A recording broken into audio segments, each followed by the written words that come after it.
Halo, assalamualaikum. Jumpa lagi dengan saya Boy. Udah lama kita tidak bersua. Nah, pada kesempatan kali ini saya akan mereview sebuah film dari negeri ginseng lagi. Film ini mengisahkan tentang sekelompok polisi Korea yang sedang memperbaiki citra mereka di depan atasan. Mereka adalah sekelompok polisi yang hampir selalu gagal dalam melaksanakan misi yang ditugaskan kepada mereka. Nah, untuk mengejar ketertinggalan tersebut, mereka sekarang ditugaskan untuk mengusut kasus besar mengenai peredaran narkoba. Tidak usah spoiler terlalu lama, siapkan kopi di samping Anda, fokuskan pada videonya. 3, 2, 1, let's go!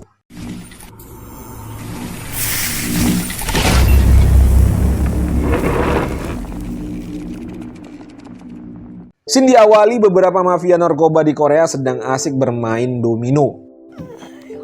망신으로 뒤지는 게 아니라 페이지로 뒤지는 거야. Tiba-tiba, kipas yang ada di depan mereka tertendang. 선풍기냐? Dan begitu buka jendela, mereka melihat seorang detektif wanita sedang bergelantungan di luar.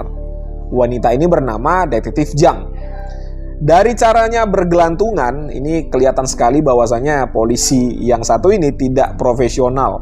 Bahkan kriminal narkoba ini menyangka dia adalah tukang bersih kaca gedung. 너무 고마우니까 앉아. Melihat ada seorang detektif polisi di luar, mereka memutuskan untuk pergi dari tempat tersebut. Begitu buka jendela yang lain, di situ ada Ketua Go yang merupakan pimpinan para detektif polisi ini. Ketua Go ini juga sedang bergelantungan dengan cara yang sama-sama tidak profesional, sampai-sampai tali yang dia gunakan itu hampir lepas. 뭐냐 이게 새 빠지게. Lalu si mafia narkoba menjelaskan seharusnya polisi yang profesional itu masuk dengan cara memecahkan kaca gedung dan melumpuhkan semua para kriminal, bukan bergelantungan gak jelas seperti ini. 버트리고 하면서 읊고 Polisi diajari sama penjahat. 최고 미란다 원칙. Dua anggota Ketua Go yang bernama Detektif Yong dan Detektif Jae berada di depan pintu ruangan para kriminal dengan cara yang sama, tidak profesional juga. Kemudian saat Ketua Go memerintahkan untuk menyergap, si bandar narkoba berhasil kabur dengan melompat dari kaca gedung.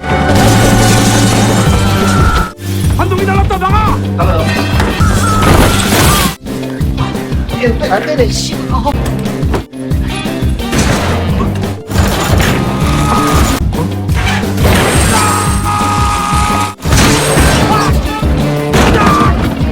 Saat para anggota Ketua Go sedang mengejar, tiba-tiba dari samping muncul anggota Ketua Go yang lain bernama Detektif Ma yang ikut membantu mengejar tapi naik skuter.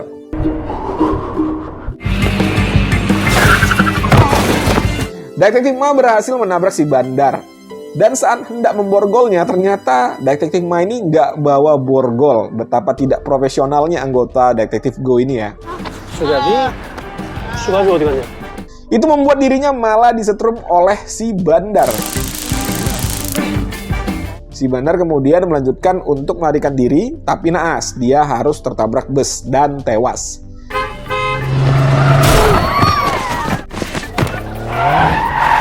Kejadian ini menyebabkan terjadinya tabrakan beruntun. Karena kejadian itu, mereka berlima disidang oleh kepala polisi. Misi mereka bisa dianggap receh karena cuma menangkap bandar kelas teri. Tapi polisi harus mengganti rugi seluruh mobil yang tertabrak beruntun tadi. Ya ruginya jadi banyak ya. Yang ditangkap tidak seberapa tapi ruginya besar.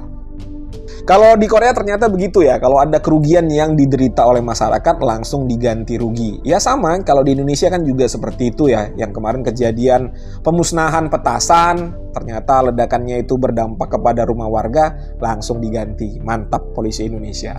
Lanjut, si kepala polisi mengatakan ada kelompok detektif lain yang berhasil naik pangkat karena berhasil menangkap bandar narkoba yang barang buktinya itu adalah 2 kg sabu. Akibat kejadian itu, mereka berlima pun dinonjobkan. Jadi nggak bertugas sebagai detektif polisi lagi. Ya mungkin jadi staf atau apa gitu ya, nggak tahu juga. Yang penting bukan sebagai detektif polisi yang menangkap para kriminal. Ini dia orang yang diceritakan kepala polisi tadi. Kalau dari segi angkatan, orang ini adalah juniornya si Ketua Go. Tapi sekarang jabatannya sudah melebihi ketuago. Dan orang ini beserta anak buahnya pun seperti menyepelekan ketuago dan anggotanya yang lain. Si adik ketuago ini karena sudah naik jabatan sekarang menjadi kepala bagian. Ya kalau di Indonesia mungkin sekelas kasat. Dia mengajak ketuago beserta anak buahnya untuk makan. Ternyata dia punya maksud lain. Saat sedang makan, si junior ketuago ini menawarkan kerjaan untuk menangkap Lee Mo-bae yang merupakan seorang bandar narkoba yang terkenal di Korea. Mungkin dengan menangkap si Lee Mo-bae ini, maka masa depannya akan lebih bagus dari sekarang dan akan segera bisa naik pangkat. Tapi saat ini Lee Mo-bae sedang berada di Cina sudah 6 bulan. Jadi junior dari ketuago ini menyuruhnya untuk memata-matai markas Lee Mo-bae. Mana tahu dia tiba-tiba kembali bisa langsung mereka sergap. Dan saat ini yang berjaga di markas Lee Mo-bae adalah anak-anak buahnya. Setelah mendapat informasi, ketuago dan anggotanya langsung beraksi untuk memata-matai markas Lee Mo-bae.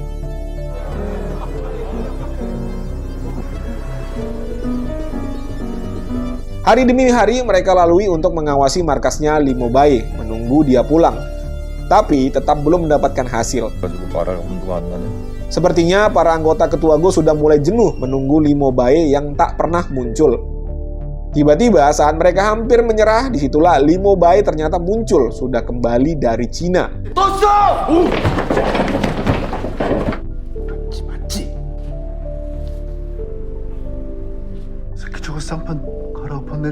Dan si pemilik restoran merasa aneh melihat tingkah laku ketuago dan anak buahnya. Ya namanya lagi proses penyamaran kan, nggak mungkin mengaku, jadi mereka itu pura-pura. Kemudian mereka berlima kembali bertingkah seolah tidak terjadi apa-apa biar si pemilik restoran tidak curiga. Saat pemilik restoran kembali ke dapur, mereka juga kembali memantau Lee Mo-bae. Tapi apes, Lee Mo-bae sudah tidak kelihatan lagi. Karena takut Lee Mo-bae lepas lagi, ketuago berinisiatif untuk memasang alat penyadap di markasnya Lee Mo-bae. Tetapi ini beresiko karena mereka itu tidak legal dalam bertugas mengawasi Lee Mo-bae.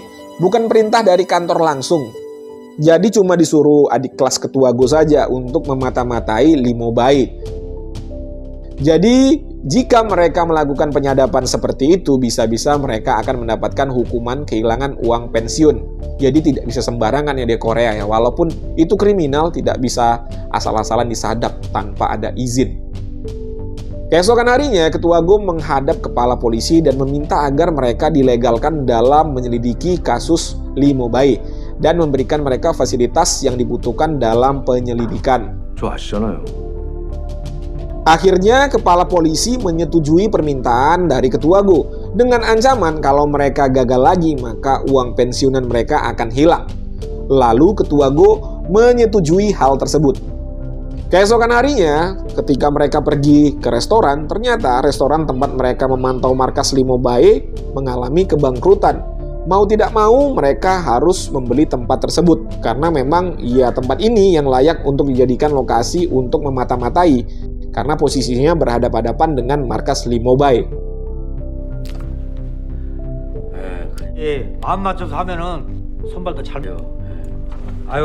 Aksi pun dimulai.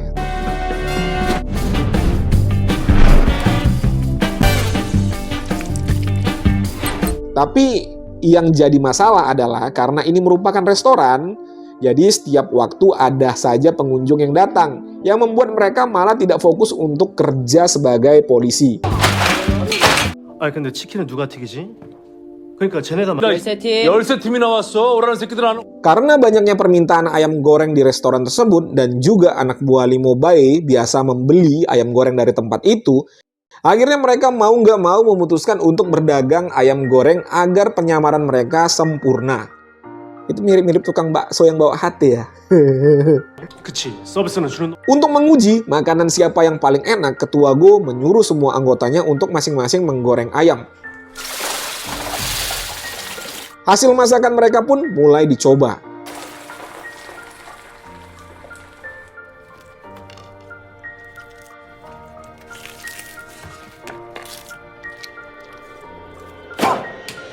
Dan pemenangnya adalah Detektif Ma.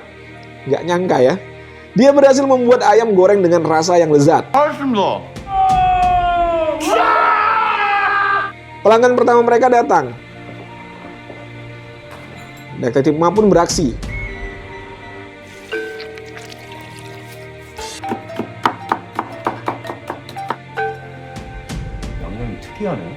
Begitu hasil masakannya dicoba,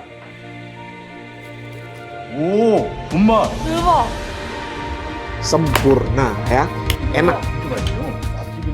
Pelanggan pertama ini langsung menyukai masakan Detektif Ma.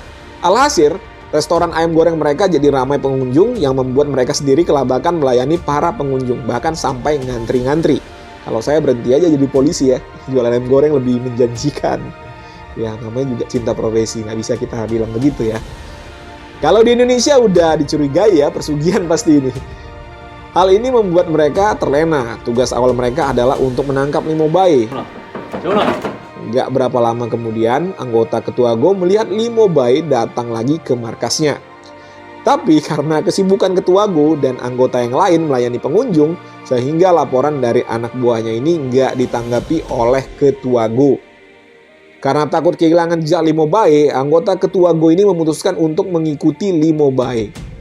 Karena memang ini misi utama mereka, bukan menjadi pedagang ayam goreng ya. Tapi di perjalanan mengikuti rombongannya Lee Mo-bae, dia kehilangan jejak. Karena rombongan Lee Mo-bae berpencar, jadi dia bingung yang mana yang harus diikuti.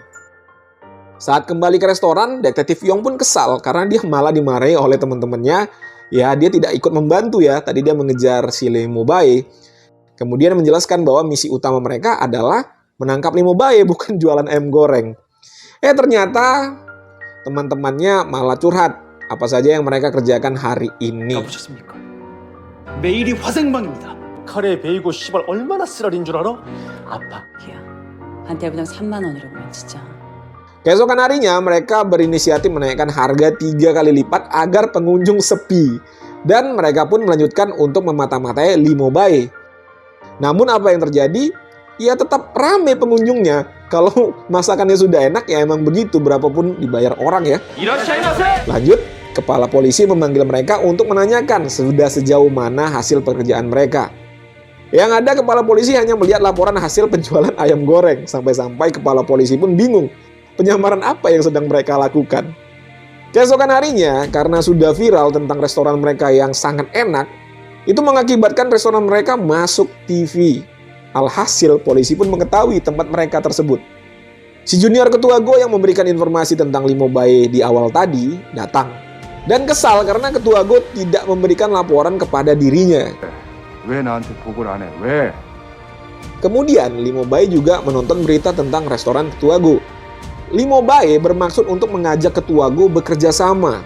Pucuk dicinta, ulam pun tiba ya. Sudah bisa sangat dekat dengan Lee Mo-bae kalau seperti ini. Kerjasama apa yang akan terjalin? Nah ini dia nih, keren nih. Lee Mo-bae menyuruh anak buahnya untuk mendatangi Ketua Go. Dengan dalih kerjasama franchise buka cabang di seluruh Korea. 전국에 프랜차이즈를 내고 싶다고 말씀드렸어요. Singkat cerita, Ketua Go menyetujui perjanjian itu. Karena Ketua Go menganggap karirnya di kepolisian tidak akan bagus lagi, jadi dia beranggapan, ya sudahlah, jual ayam goreng saja.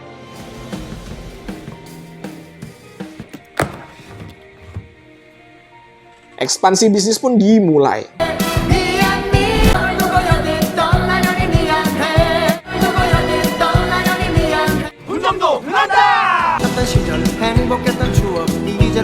Alih-alih mau membesarkan bisnis, ternyata Lee Mo-bae memanfaatkan bisnis ini untuk mengedarkan narkoba lebih banyak lagi.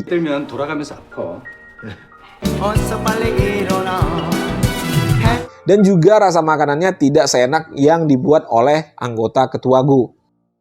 Pelayanan yang dilakukan juga sangat buruk.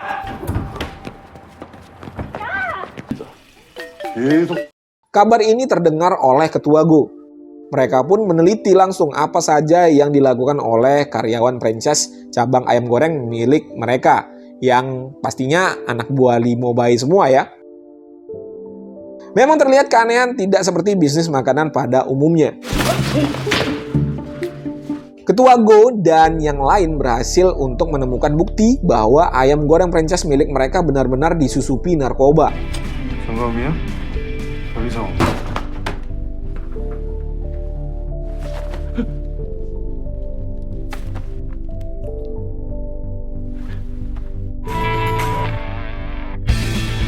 Tapi nasib buruk menimpa detektif Ma.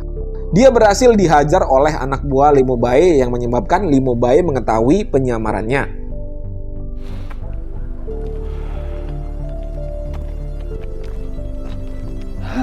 Karena tidak mau bisnisnya akan bocor lebih besar lagi, Limo Bae bermaksud akan membunuh Ketua Go dan anggotanya biar tidak ada jejak. 다 죽여버려. Keesokan harinya, anak buah Limo Bae video call dengan memperlihatkan bahwa detektif Ma sudah disandra. Kalau Ketua Go dan anggota tidak datang, maka detektif Ma akan dibunuh oleh mereka. 사장님 오영사! 개지랄 떨지 말고 이쪽으로 뭐야 커플? 출발해.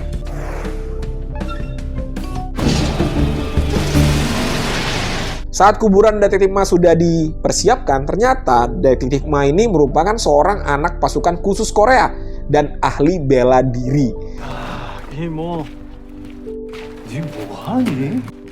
조용하게.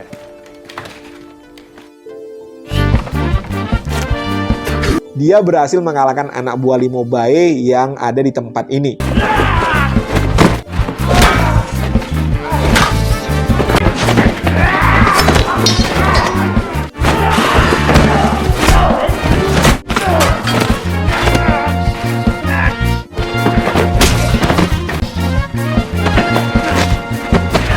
Setelah berhasil mengalahkan anak buah Limo Bae, detektif Ma mengejar sebuah truk yang sedang berjalan, yang mungkin mengarahkan ke tempat Limo Bae berada.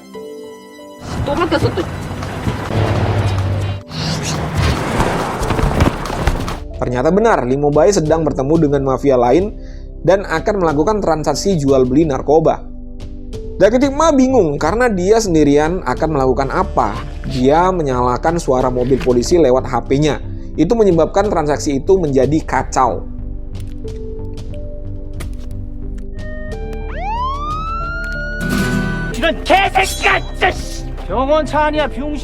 Ketua kelompok mafia ini jadi saling bunuh ya.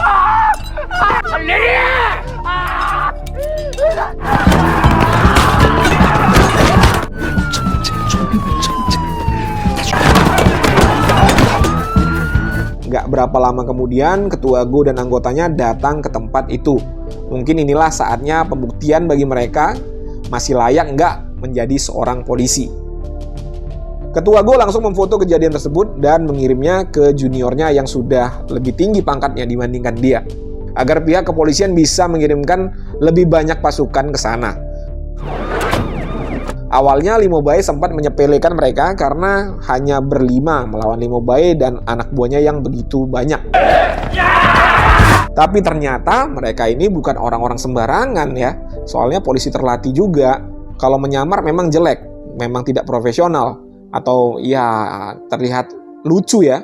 Mereka semua adalah orang-orang ahli bela diri ternyata. Cocoknya jadi brimob berarti, bukan jadi detektif. Cocoknya jadi brimob nih. Detektif Ma adalah mantan atlet judo nasional.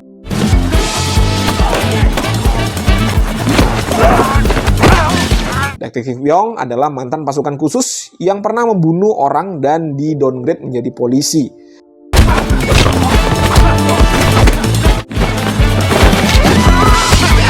Detektif Jang adalah atlet Muay Thai nasional. 형사는 무에타이 동양참 옹박이 아니라 장박. Detektif Jae adalah merupakan mantan atlet baseball. Karena terlalu sering bermain baseball, menyebabkan dirinya sangat susah merasakan rasa sakit. Sementara Ketua Go sendiri dulunya terkenal dengan istilah polisi zombie. Ketahanan fisiknya sangat kuat. Bahkan dia dulu pernah terkena 20 kali tikaman tapi tidak mati. Limo Bae dan anak buah kepercayaannya bermaksud akan melarikan diri. Ya seperti kita tahu bahwa kepala mafia biasanya punya anak buah kepercayaan, yang mana pasti orang itu jago bertarung. Ketua Go pun langsung mengejar Limo Bae karena nggak mungkin dilepaskan lagi kalau sudah begini demi masa depan. Disusul oleh anggota ketua Go yang lain setelah mereka selesai membantai anak buah Lee Mo-bae.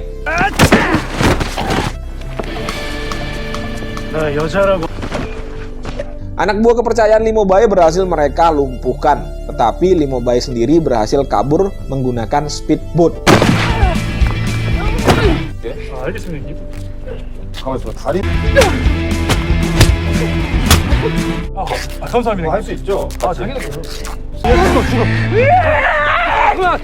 Saat sedang asik-asik mengendarai speedboat, ternyata ketua Go sudah berada di sana.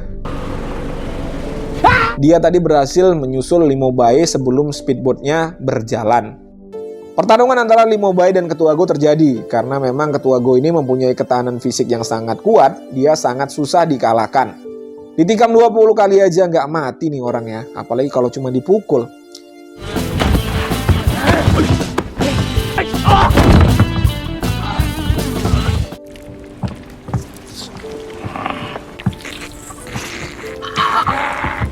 Akhirnya pasukan polisi pun datang ke tempat itu yang dipimpin oleh juniornya ketua Go. Dia terkejut ketua Go yang cuma berlima dengan anggotanya ini berhasil meringkus Lee Mo-bae dan para anak buahnya yang begitu banyak. Kayak ini ya, film India juga ya, polisinya terakhir datang yang banyak. 그거 진짜냐? Akhirnya film pun mamat.